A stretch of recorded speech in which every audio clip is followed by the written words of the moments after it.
นะโอ้นี่พี่น้องจอยลายโอ้โหสบายดีเปล่าสบายดีสบายดีเนาะเชียงลาวพืชไปไข่มือหาไปโอ้เช็ดโอ้อันนี้ใครขึ้นนะบอลนี่มากับแม่เดียวกัน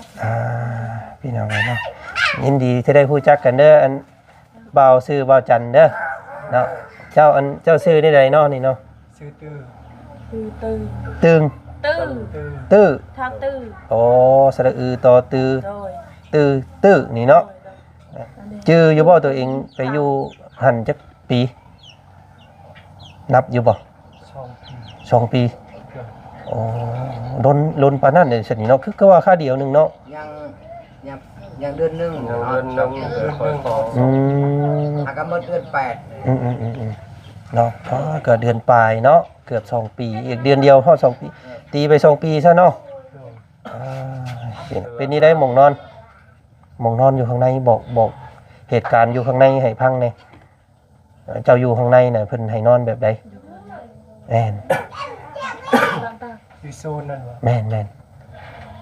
โอ้ยหลายบ่คนหลายบ่หลายแบบคือบ้านมันมีคือชาวบ้านนี่เนาะโอ้ยแต่มีเงินแต่ว่ามันกว้างๆแล้วก็อยู่หลายคนโดยก็ให้เป็นตู้ตู้ไผ่ตู้มันห้องเจ้านอนจักคนเจ้านอนอยู่ห้องนึง200 ป่า300ตัวห้องใหญ่เนาะว่าง่ายๆเป็นห้องรวมนอนปีนหัวปีนหางใส่กันนั่นแหละเนาะมันหลายคนซอยน้องเด้อให้น้องรับก่อนก็ได้เอาไว้ให้อ้ายนั่นแหละซื้อเนื้อกินให้เด้อ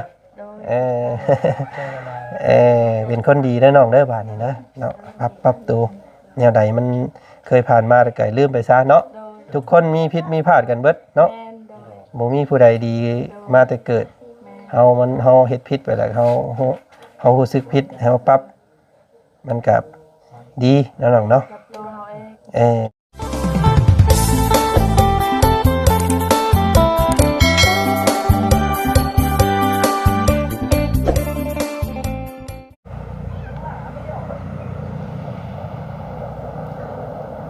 เนาะพี่น้องตอนนี้ทางเบาจันก็ได้พาพี่พาน้องเนาะเข้ามาบ้านสะทึมพี่น้องเนาะเมืองเซปูนแขวงสวรรณเขตเนาะก็เข้ามาตามที่ได้ว่าไว้ในคลิปก่อนนะพี่น้องเนาะคือตอนนี้ทางเบาตะโลเพิ่นพี่น้องเนาะได้ลงไปเอาหรือว่าลงไปหับเอาน้องชายมาจากที่คุ้มขังเนาะหรือว่าที่บำบัดนั่นแหละว่าซั่นซะพี่น้องเกือบ2 ปีเนาะเกือบ2 ปีที่เอาไปบำบัดอยู่และเฮ็ดให้น้องชายเพิ่นนั้นมีอาการอยากเปี้ยลอยถ้าปล่อยไว้เฮิงน่ะอาการคือสิเป็นอัมพฤกษ์อัมพาตเป็นเปี้ยเป็นลอยว่าซั่นซะเนาะเอาสบายดีทางสาปันพี่น้องทางนี้ซื้อมีซอยปันสาปันเพิ่นเดี๋ยวสิเอาไปต้อนทางครอบครัวตะโลเพิ่นเนาะยันเรามาแต่ที่คุมขังยันบ่หิวพี่น้องเป็นที่ใดอาการเราอ่อนเพลียคือคนเมื่อยแต่ว่าผิวพรรณร่างกายเราอ้วนขึ้นกว่าเก่าบ่หรือว่าจอยลงจอยลงตะกี้อ้วนบ่ตะกี้อ้วนคือตลกนี่งามสูงก็สูงแต่เดี๋ยวนี้จอยลงแล้วเนาะใครเขาซักให้ยาเพิ่นฉีดยาให้แล้วลงเลยจนเจ้าเอาเงินให้แล้วเพิ่นสิถือฉีดยาให้แล้วแต่เฮาลงฮอดเดี๋ยวนี้ได้แล้วเดือนนึงย่างช่วยเดือตัวเองได้แล้วเดี๋ยวนี้เนาะมาฮอดแต่โดนแล้วบ่นี่แหละพี่น้องเนาะอ้ายกับน้องเนาะตัดกันบ่ขาดแต่โลนี่ก็ถือว่าถูกน้องทำให้ร่างกายแล้วก็มั่งเฮือนมั่งซ่านตอนก่อนแต่ว่าก็ยังหักน้องเป็นห่วงยันน้องเป็นอันตรายก็เลยไปหับเอามาพี่น้องไปฉันไปเบิ่งน้ำกันเฮาสาปันพี่น้องเนาะให้สาปันพาไปอีกก่อนพี่น้องเนาะไปเยี่ยมไปยามเมื่อก่อนเพิ่นมาแล้วว่าฉันพี่น้องแสดงความยินดีเนาะ โอ้เกือบ2 ปีพี่น้องไอ้ที่พวกเฮาได้จ่ายค่าบำบัดให้ก็7 ล้าน 8 ล้านตอนนั้นเนาะเอาโอเคใช่จ้าเนาะมาพี่น้องไอ้มื้อนี้ทางบ่จันพาพี่พาน้องมาเยี่ยมมายามเบิ่งน้องชายของตะโลก่อนบ่เคยเห็นจักเทื่อพี่น้องกันเนาะบ่เคยเห็นหน้าเห็นตากันจักเทื่อตอนนี้เพิ่นมาฮอดแล้วว่าซั่นพี่น้องเอ้ยเนาะนี่จ้าผู้ใดแน่เด้บัดนี้พี่น้องเอ้ยเนาะใส่ตะโลสบายดีเนาะสบายดีเนาะมาฮอดตะรุนนะบ่ ได้ชั่วโมงไป โอ้ประมาณชั่วโมงกว่าๆเลยเนาะว่าสิให้ทางเบาเพิ่งรัดอยู่พุ่นอยู่แต่ว่าไปซิเมนต์ไปรับแล้วมาเลยแต่เบิ่งนี่เนาะบ่ได้แวะใส่บ่มีแต่พักกินข้าว ไปจักโมงนี่คือมาไวแท้แต่5 โมงแล้วกลับมา1 โมงหาก็ได้ชั่วโมงนึงเนาะมาฮอดใช้อันไปทักไปทายน้องชายแน่พี่น้องไงเนาะนะโอ้นี่พี่น้อง จอยลาย โอ้สบายดีบ่าวสบายดีเนาะ เชียงรายพืชไปไข่มือหาไปโอ้เช็ดโอ้อันนี้ใครขึ้นนะบ่นี่เป็นไงเนาะอันนี้น้องชายของทางตะโลเพิ่นพี่น้องไงเนาะหน้าตากับบ่คือกันเนาะผู้นี้สูงเนาะสูง ผู้เฮ็ดงานก็คือกันกับเราคอย2 คนกับน้องคือกันอันนี้2 คนนี่คือกันอยู่ผู้นี้เนาะผู้นี้บัดไปคนละแนวเลยเนาะเป็นพ่อแม่เดียวกันนั่นแหละแม่ก็เดียวกันนัดแม่กับแม่เดียวกันพี่น้องเนาะยินดีที่ได้รู้จักกันเด้ออันบ่าวชื่อบ่าวจันเด้อเนาะเจ้าชื่อได้ใดเนาะนี่เนาะชื่อตื้อทางตื้อโอ้สระอือต่อตื้อนี่เนาะเป็นอันเดเงินตื้อหมื่นพันหมื่นตื้อหมื่นนี่เนาะอ๋อโดยพี่น้องอันก็เป็นน้องติดกับไผก็ติดกับตะโลเลยบ่ติดกับตะโลน้องแล้วผู้นี้และผู้นั้นน้องเป็นผู้นี้เป็นได้น้องเจ้าผู้ที่1ผู้นี้ผู้ที่2เนาะผู้นี้ที่3แล้วก็มีอีกผู้นึงผู้นี้ที่4อ๋อ4ผู้นี้4หมอน้อยๆนี่ได้เถอะค่ะผู้ชาย4 คนเลยเนาะ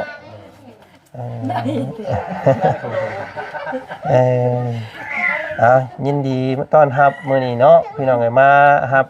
น้องเพิ่นมาแต่ที่บำบัดพี่น้องเอ้ยเนาะขอให้หายให้เศร้าเด้อบัดนี้เด้อเนาะอย่าไปยุ่งไปเกี่ยวนํเด้อบัดนี้เป็นอกเป็นใจเอาได้พี่น้องเอ้ยบัดนี้เนาะบำรับให้ตัวเองมาเป็นนี่เด้ครั้งแรกมาเบิ่งเห็นเฮือนอ้ายนี่ตกใจบ่แปลกใจบ่แปลกใจเนาะตอนนั้นเฮือนน้อยๆเนาะมาบ่นี้เฮือนบักใหญ่บัดนี้ให้เจ้านอนอยู่ข้างในนี่เด้อไอ้นี่อันเฮ็ดห้องไว้ให้แล้วพี่น้องเอ้ยแล้วตะโลเด้อหาเสื้อหมอนมุ้งให้อ้ายให้น้องชายนอนพี่น้องใส่ไผโทรมาบาดนี้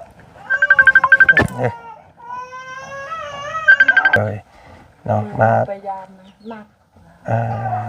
ตอนนี้ยังเมื่อยยังมึนอยู่บ่น้องใครแล้วเนาะโอ้ยพี่น้องไอ้สูงยังเมื่อยอยู่มีเงินอยากให้เราใส่สโลปอยากให้เพิ่นใส่น้ำเกลือเพิ่มอีกเนาะเราบ่มีให้พี่น้องก็กินข้าวพาน้องเพิ่นกินข้าวกินหยังได้บ่ซั่นนี่กินแล้วแต่ว่าตำรวจบ่ให้กินหลายเพิ่นบ่ให้กินหลายโดยระวายานกระเพาะใส่ขาดเพราะว่ามันเคยอดมาโดนเนี่ยเนาะสิมากินปึ๊บบาดเดียวรถเย็นมันยังปรับบ่ทันเนาะมีแต่คอยดื่มน้ำคอยกินข้าวเป็นเวลาได้ใส่น้องเด้อเนาะโดยพี่น้องเนาะเบิ่งอันเอาลงโดดเอามาลงโดดมือนะบ่เป็นหยังบ่ต้องนบอ้ายก็อย่าเนาะพี่น้อง ได้เห็นตัวจริงแล้วเนาะแต่ก่อนได้ยินแต่ทางตะโลเว้าตะโลบอกว่าน้องชายบ่เคยเห็นกันจักเทื่อแต่ก่อนใหญ่ ขาใหญ่ ขาวแต่ก่อนเนาะ โตดำตุ้ย ชื่ออยู่บ่ตัวเองไปอยู่หันจักปี นับอยู่บ่ 2 ปีอ๋อล้นปานนั้นเด้ซั่นนี่เนาะคือก็ว่าค่าเดียวนึงเนาะ ยังยังเดือนหนึง เงิ เนาะ นนึงเดี๋ยวคอยขอ หากหมดเดือน8 เนาะเพราะเกิดเดือนปลายเนาะเกือบ2 ปีอีกเดือนเดียวฮอด2 ปีตีไป2 ปีซะเนาะพี่น้องเอ้ยก็นั่นแหละขอให้หายให้เศร้าแล้วให้ลืมเรื่องที่เลวร้ายอยู่ในหันซะเนาะน้องเนาะบ่ให้กลับไปอีกได้อบัดนี้เด้อเนาะให้เฮ็ดให้จื้อแล้วพี่น้องเอ้ยทางพวกอ้ายก็นี่แหละเนาะมีแม่เพิ่นมาซอยเฮ็ดเฮือนให้เนาะหลังจากที่เจ้าไปแล้วก็เพิ่นสงสารเพิ่นเป็นห่วงเนาะก็เลยเฮ็ดเฮือนเฮ็ดซานให้อ้ายเจ้าได้อยู่นํกันนั่นแหละว่าซั่นซะเนาะฟืนไฟอีหยังเพิ่นเข้าให้เบิดแล้วเด้อเนาะบ่ต้องกันห่วงเรื่องเฮือนบัดนี้ เชียงราวคอย เนาะยังเมื่อยอยู่มีแต่นอนพักผ่อนเด้อเนาะกินข้าวทั้งตะโลได้จ่ายเงินอีหยังให้เพิ่นเรียบร้อยแล้วติทางเจ้าหน้าที่ เงินเอื้อย เป็นหนี้อีกบัดนี่ โดน ให้พี่น้องเอ้ย กันว่าบ่ติดเกิดเวทวันเสาร์เราบ่ให้ไปเอา เพิ่นเว้าอันใด โดนเขานัดมือให้ อ๋อถ้าว่าเลยวันเสาร์นี่แม่นบ่ให้เอาแล้ว โดน ก็ได้ต้องเร่งมือบัดนี้ต้องได้ไปบัดนี้เนาะ โดน อ่า ถ้ายืมรถทัวร์บาทก็บ่ได้ไปบ้านซากนี่ไปยืมรถไอ้เคย อืม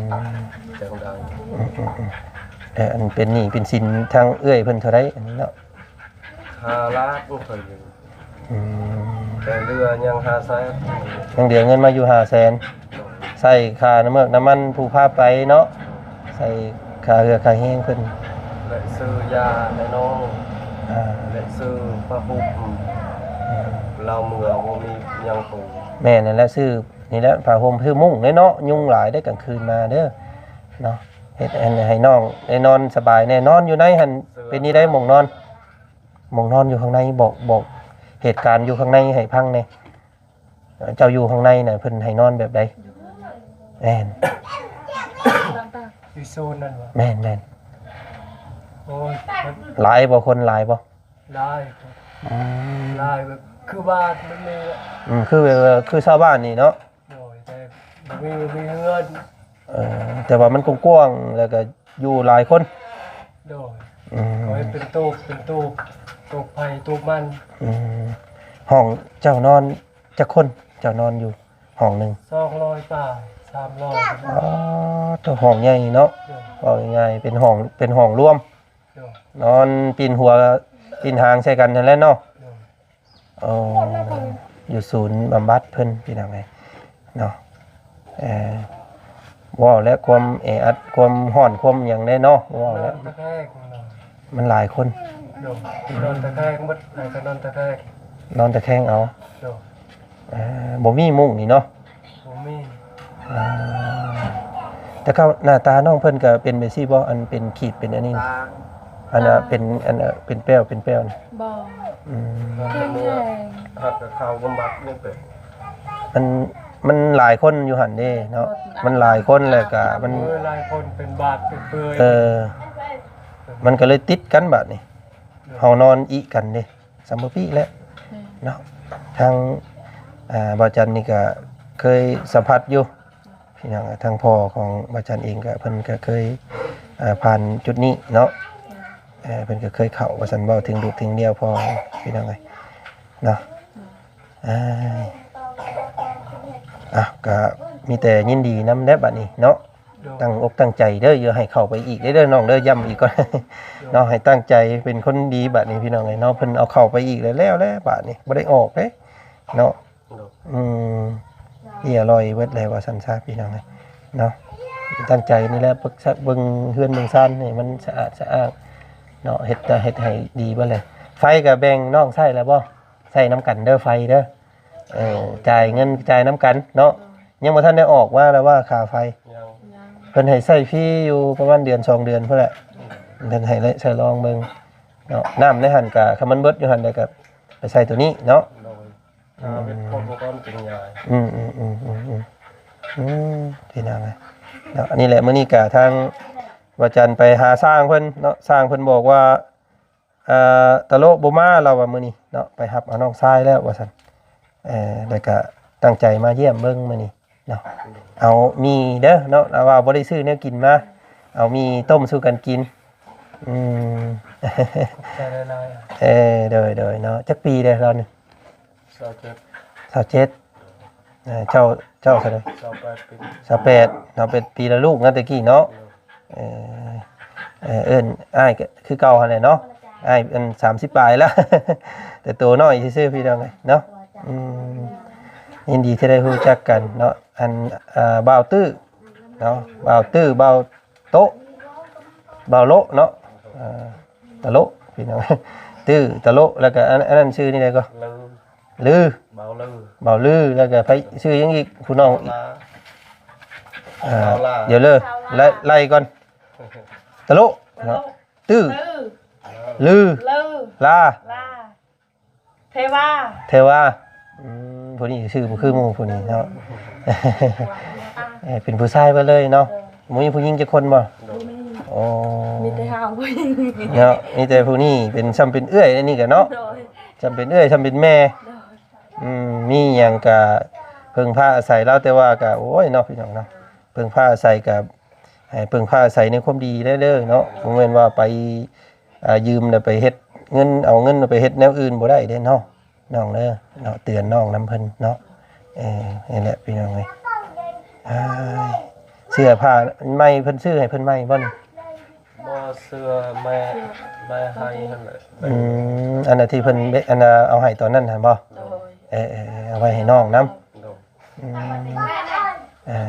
ส่งเสื้อตอนเข้าไปกับมันเปื่อยบ่ได้เลยเนาะตัวนั้นน่ะเนาะเพิ่นทิ่มแล้วเนาะของเจ้าเนาะ เชื่อเพิ่นเนี่ยมาแต่เฮือน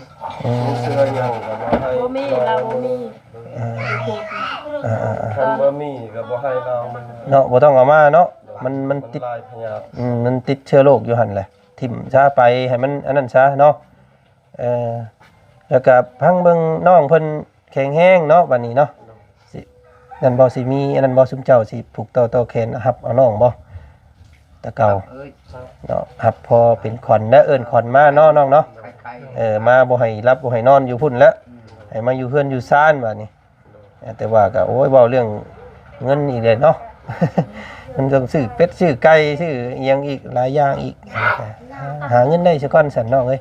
ลำพังที่ใช้หนี้แล้วนี่ยังบ่มีเลยนี่เนาะติดนี่จับแบบนั้นก็ได้แหละ เนาะ เขาเป็นคนเชื่อพระเจ้า คันเขาอยากเฮ็ดผิดแล้วติดเขาก็ได้ เนาะเพิ่นให้ยืมบ่ได้เนาะโอ้ก็ว่าสิยืมไปจำฮีดนี่เจ้าบ่ให้เนาะเพราะว่ามันผิดทางฮีดทางเจ้าเนาะสัตว์เช่นนั้นมีแต่รักษาตัวเองก่อนเถอะน้องเด้อเนาะแล้วจังว่ากันตัว แต่เราหาเงินก็ พอดีแหละให้ตะโลไปเฮ็ดเฮือนให้มันแล้ว โดยแม่ เนาะ โดย เพิ่นจ้างเงินดีอยู่ โดย มื้อนี้สร้างเพิ่นก็รออยู่ว่าซั่นมีแต่รักษาตัวเองก่อนเนาะ โดย เอากินมีก่อนมื้อนี้เด้อเนาะยินดีที่ได้รู้จักกันเด้อเนาะอันเดียวอันอ้ายซอยกับข้าวอีกก่อนสัญญาณว่าน้องเพิ่นขาดสารอาหารไปซื้อไข่เนาะซื้อไข่ซื้ออันนั้นมาต้มกับมีกับหยังสู่น้องกินเด้อเนาะมันจังมีวิตามินเนี่ยเอาซอยน้องเด้อให้น้องรับก่อนก็ได้เอาไว้ให้อ้ายนั่นแหละซื้อเนื้อกินให้เด้อ โดย เป็นคนดีเด้อน้องเด้อบาดนี้นะเนาะปรับตัวแนวใดมันเคยผ่านมาแต่ก็ลืมไปซะเนาะ โดย ทุกคนมีผิดมีพลาดกันเบิดเนาะ แม่นโดย บ่มีผู้ใดดีมาแต่เกิด แม่น เฮาเฮ็ดผิดไปแล้วเฮารู้สึกผิดเฮาปรับมันก็ดีแล้วน้องเนาะ กับตัวเขาเอง ดีกับเจ้าเองนั่นแหละหามือไม้สั่นมาเลยพี่น้องน้องเพิ่นก็มันอันนั้นมันหลายคนอยู่หั่นเข้าใจอยู่พี่น้องเนาะผู้ใดบ่เคยเข้าบ่เคยนั่นบ่ฮู้ดอก โดย เนาะตอนเป็นนักๆนั่นลุกบ่ได้เลยบ่เจ้า ลุกบ่ได้ อืม มันลอยเนาะมันพอเฮาอยู่หลายคนเพิ่นให้กินข้าวจักคาบ มือหนึงจะขาด มือหนึงสองครับ สองคาบ 11 โมงครับ 11 โมงครับหนึง4 โมงครับ 4 โมงแรงโอ้ว่าง่ายกินข้าวแต่สองคาบเนาะแต่ละมื้อเนาะนึกว่าตอนเช้าตอนเที่ยงตอนแลงสิบ่แม่นบ่บ่แม่นเนาะ บ่ได้บ่มีหยังซะ ต้อง11 โมงตรงเว้นแล้วก็4 โมงแรง เดี๋ยวมันเป็นชั่วโมงไฟชั่วโมงวัน เพิ่นเปลี่ยนกันเข้าไปกินสิเนาะ เดี๋ยว คือว่าทั้งนี้ฮอดเวลากินนี่เด้อเพิ่นก็สิเอิ้นเนาะเป่าบีดเอาแล้วก็ไปแม่นบ่ เดี๋ยว อ๋อ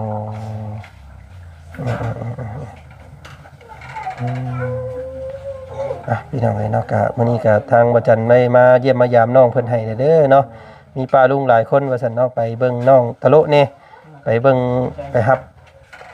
เบิ่งน้องเพิ่นแน่ว่าซั่นพี่น้องเอ้ยไปกันจักคนมื้อเช้านี่ไปเอา คน หาคนนั่งรถยังไป มีโก อ๋อ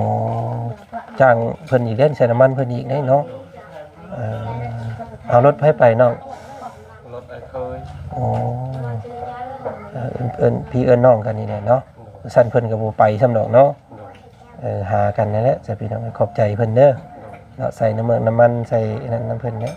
เนาะเพื่อเพิ่นมีเวียกมีงานเพราะเลยอันเอิ้นใช้เพิ่นอีกเนาะเอ้ามีแต่พักผ่อนซะเนาะเนาะอ้ายสิบ่ถามหยังหลายเนาะให้ภาพมันบรรยายแล้วกันพี่น้องเนาะให้คือว่าแล้วลืมเรื่องราวที่มันเคยผ่านมาเด้อน้องเด้อตั้งอกตั้งใจเนาะขอบใจทั้งสาวปานน้ำเนาะขอบใจหลายๆนี่แหละอ้ายกับน้องพี่น้องก็ทิ่มกันบ่ลงถึงสิพิษสิให้กันแต่ก่อนก็บัดขามังข้างคามาแบบซี่ก็ยังบ่มุมกันคือเก่าสิเด้อเนาะฉะนั้นแล้วมีหยังก็คอยเว้าคอยจากันบัดน่ะบ่ให้ลงไม้ลงมือกันนะยามสิได้ยามเฮาเจ็บเฮาเป็นมีแต่น้องอ้ายเฮานี่แหละมาซอยผู้อื่นบ่ได้ซอยเด้เพิ่นเบิ่งแล้วก็เพิ่นยังสมน้ำหน้าเฮาอีกครับเฮาเป็นจังซี่นะแล้วมีแต่น้องแต่นุ่งเฮานี่เนาะเพิ่นซอยกันเองบ้านเมืองก็มีแต่เบิ่งแต่ปากแต่คอซื่อๆนั่นแหละเนาะ เดี๋ยวมื้อหน้ามื้อในทางอ้ายสิมาดินน้ำใหม่อีกเด้อให้เจ้าแข็งแรงกว่านี้ก่อนสิมาดินน้ำใหม่โดยสบายดีน้องตื้อแล้วก็น้องตะโละแล้วก็สาวสั่นสาวปันพี่น้องเนาะอันกระบ้านอันบัวบ้านเนาะเฮ็ดหนึ่งข้าวหนึ่งน้ำมันสู่เพิ่นเด้อมีข้าวอยู่บ่ยังอยู่ว่าข้าวเจ้ายังอยู่เนาะตะโละน้อยอันนี้เนาะตอนเพิ่นไปเนี่ยยังบ่ทันได้มีหลานผู้นี้ได้นี่เนาะมีหลานน้อยยิ้มสาวน้อยเพิ่นเนาะมีแต่เฮ็ดอยู่เฮ็ดกินสู่เอาบัดนี้เนาะเบิ่งเพิ่นนั่นแหละยามเพิ่นนั่นพี่น้องมีแต่ให้เพิ่นนอนลุมเนาะอยู่เฮือนพี่น้องเบิ่งกันและเฮือนไก่เฮือนเคียงอันนี้ก็เฮือนเอาอันนี้ก็ได้พี่น้องเบิ่งกันนั่นแหละเนาะน้ำก็ยังไหลได้คือเก่าอยู่บ่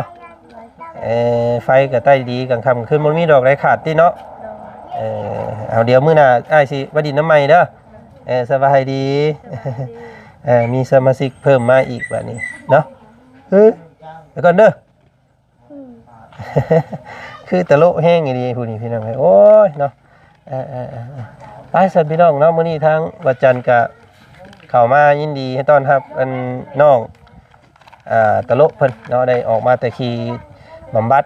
เนาะเกือบ2 ปีพี่น้องเนาะมาก็ตกใจแล้วเราว่าเนาะบ่เคยเห็นบ่ได้เห็นเฮือนหลังนี้คิดว่าบ่แม่นเฮือนอ้ายตัวเองพุ่นแหละว่าซั่นเนาะเพราะว่าตอนที่น้องเพิ่นไปนั้นเฮือนหลังน้อยๆนึงอยู่นี่พี่น้องเนาะแล้วก็อยู่หั่นอีกก็บ่ได้มีเนาะเฮือนของสาวปันๆนั่นน่ะพี่น้องเพิ่นกำลังทาสีงามเด้อเฮือนสาวปันนั่นนี่พี่น้องเนาะดำอุ้มทุ่มเนาะเป็นไม้งานไม้ทั้งนั้นเลยเนาะก็กิริยามารยาทน้องเพิ่นก็เว้าดีเว้าม่วนเนาะนิสัยอ่อนโยนถ้าบ่ยุ่งเกี่ยวกับสิ่งเสพติดนี่ก็ทุกคนเฮาคือกันได้พี่น้องถ้าผู้ใดบ่ได้ดินตัวนั้นนี่นิสัยดีเบิดเนาะถ้าว่าไปต้องไปซูนตัวนั้นแล้วเนาะใส่ข้าวลาวเนาะผู้ที่สติสตังค์บ่มีนี่พี่น้อง เนาะกะ